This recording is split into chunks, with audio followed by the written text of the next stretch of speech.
पता चले कि आपका फेवरेट सिंगर या आपका फेवरेट K-pop ग्रुप आपके पड़ोस में ही रहने आ जाए। सुनने में कितना ऑसम लगता है ना।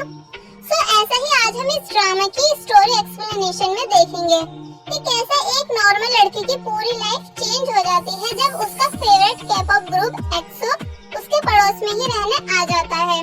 एक्सो एक बहुत ही ज्यादा फेमस बॉय बैंड है, इनफैक्ट इंडिया में भी काफी ज्यादा पॉपुलर है। साथ ही ड्रामा भी एक लव ट्रायंगल बेस्ड स्टोरी है।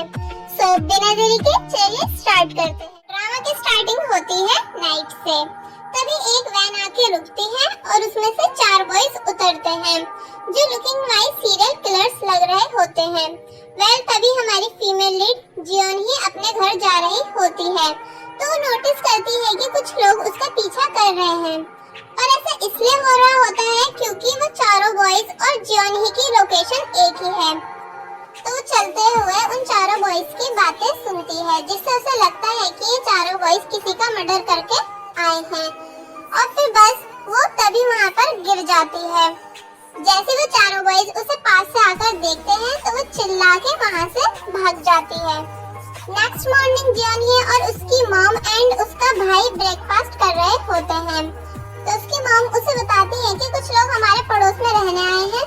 तो जियोन ही काफी खुश हो जाती है। उसे लगता है कि कोई स्मार्ट या हैंडसम बॉयज ही रहने के लिए आए होंगे तो वो अच्छे से रेडी हो जाती है, बट ऐसा नहीं होता है। वैसे आए तो वही चारों बॉयज हैं जो स्टार्टिंग में हमें दिखाए गए थे। ये दोनों तो उनके हेल्पर्स होते हैं। फिर हमें जियोन ही से अच्छे से इंट्रोड्यूस कराया जाता है कि वो एक बहुत ही ज्यादा शाय लड़की है विद 0 डेटिंग एक्सपीरियंस। साथ ही उसे एक ब्लशिंग प्रॉब्लम होती है कि जिस किसी भी बॉय को वो पसंद करती है तो उससे बात करते हुए उसके चिक्स रेड हो जाते हैं। ऐसे उसके साथ जब हुआ था जब वो अपने हाई स्कूल क्रश को प्रपोज करने वाली थी, बट बहुत ही ज्यादा शाय होने की वजह से वो कुछ भी नहीं कह पाई और उसका क्रश उससे इरिटेट होकर वहाँ से चला जाता है। बस वो पूरे दिन अपने फेवरेट K-pop बॉय बैंड एक्सो के सॉन्ग सुनती है और उनके शोज देखती है और वाकई में लड़की एक्सो बॉयज की बिग फैन है। तो जियोन ही की मॉम न्यू नेबर्स के लिए राइस केक रेडी करती है और जियोन ही से उन्हें न्यू नेबर्स के यहाँ देके आने के लिए बोलती है। तो जैसे जियोन ही उस घर में एंटर करती है तो वहाँ पर कोई भी नहीं होता है तो वो उन राइस केक्स को खाने लग जाती है और फ्रिज में से पानी लेकर पी रही होती है कि तभी वहाँ हमारे एक्सो बॉयज यानी छेनियल, टियो, बैक्यून एंड सीवुन वहाँ आ जाते हैं, जिसमें से हमारा मेन कैरेक्टर छेनियल जियोन ही से पूछता है कि तुम कौन हो कि तभी जियोन ही छेनियल के ऊपर स्प्लिट कर देती है और बहुत ही ज्यादा शॉक हो जाती है। उसे यकीन ही नहीं आ रहा होता है कि वो अपने फेवरेट K-pop ग्रुप एक्सो के सामने खड़ी है और बहुत ही ज्यादा कंफ्यूज हो जाती है कि अब करे तो करे क्या और छुपके से साइड से निकल के वहाँ से भाग जाती है और घर पर आकर बहुत ही ज्यादा शॉक हो जाती है कि कहीं भी ये कोई सपना तो नहीं देख रही। फिर बस जियोन ही उन सभी पे अपनी विंडो से निगरानी रखने लग जाती है और अपनी मॉम से पूछती है कि ये सब बॉयज चैन और ग्रैंडपा के घर में क्या कर रहे हैं, बट उसकी मॉम बोलती है कि मुझे कुछ भी नहीं पता। एक्चुअली चैन उसका चाइल्डहुड बेस्ट फ्रेंड था और अपने ग्रैंडपा के साथ जियोन ही के पड़ोस में ही रहता था।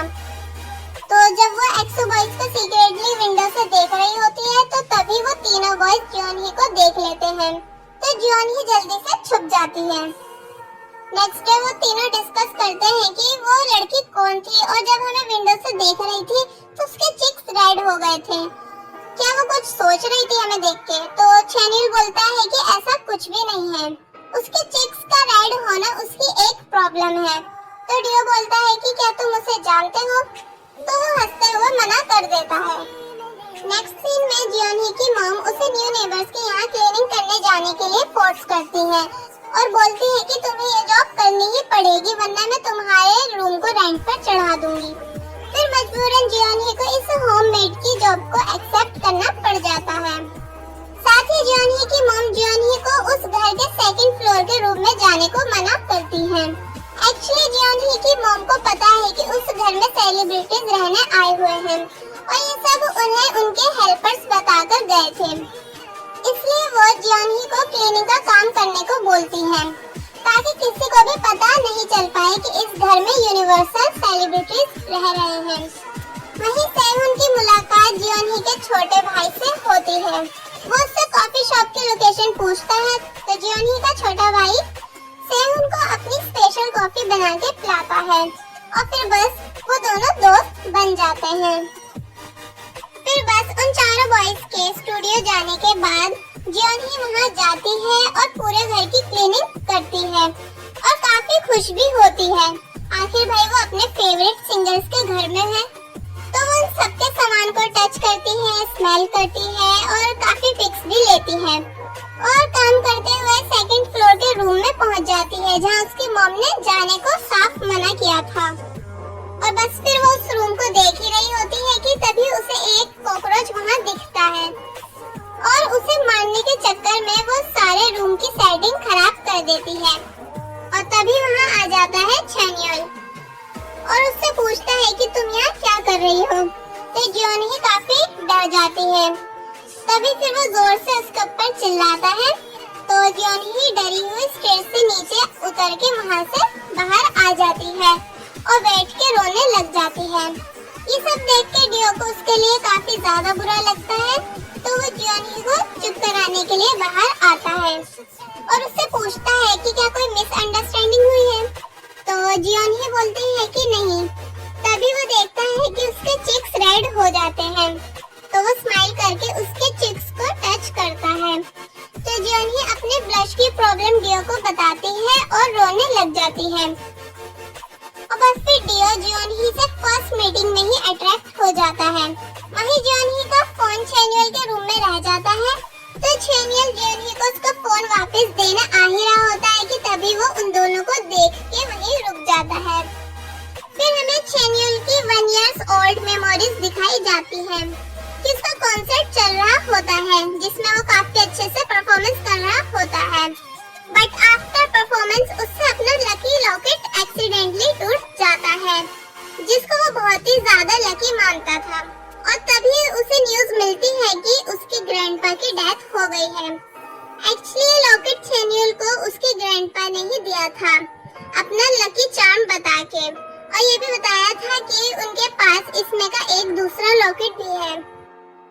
अब उसके इस लकी लॉकेट के टूटने के बाद उसके साथ सब बुरा होना शुरू हो जाता है। यहाँ तक कि उसकी वजह से एक्सीडेंटली उसके ग्रुप के एक मेंबर के पैर में भी चोट लग जाती है और उसके फ्रेंड को हॉस्पिटल में एडमिट होना पड़ जाता है। तो उसे लगता है कि ये सब एक्सीडेंट्स मेरे लकी लॉकेट के टूटने की वजह से हो रहे हैं। तो वो इसलिए अपने ग्रैंडपा के घर वापस आया है ताकि वो अपने ग्रैंडपा वाला लॉकेट ले सके और सब पहले जैसा कर सके। वहीं जियोनही काफी परेशान हो रही होती है ये सोच के कि उसने अपना फोन कहाँ छोड़ दिया है। बट जियोनही का फोन तो चैनियल के पास होता है और वो उसकी पिक्स देख रहा होता है। नेक्स्ट डे जियोनही को याद आ जाता है कि उसका फोन चैनियल के रूम में रह गया था तो वो चुपके से अपने फोन को वापस लेने चैनियल के रूम में पहुंचती है और जैसे फोन लेके वहाँ से भाग रही होती है तभी चैनियल उसका हाथ पकड़ लेता है और उससे पूछता है कि क्या तुम्हें सच में याद नहीं है कि मैं कौन हूँ। तो जियोनही काफी कंफ्यूज हो जाती है और बोलती है एक्सो और वहाँ से चली जाती है। नेक्स्ट डे जियोनही काम पर नहीं आती है तो चैनियल और डियो जियोनही के लिए काफी वरीड होते हैं।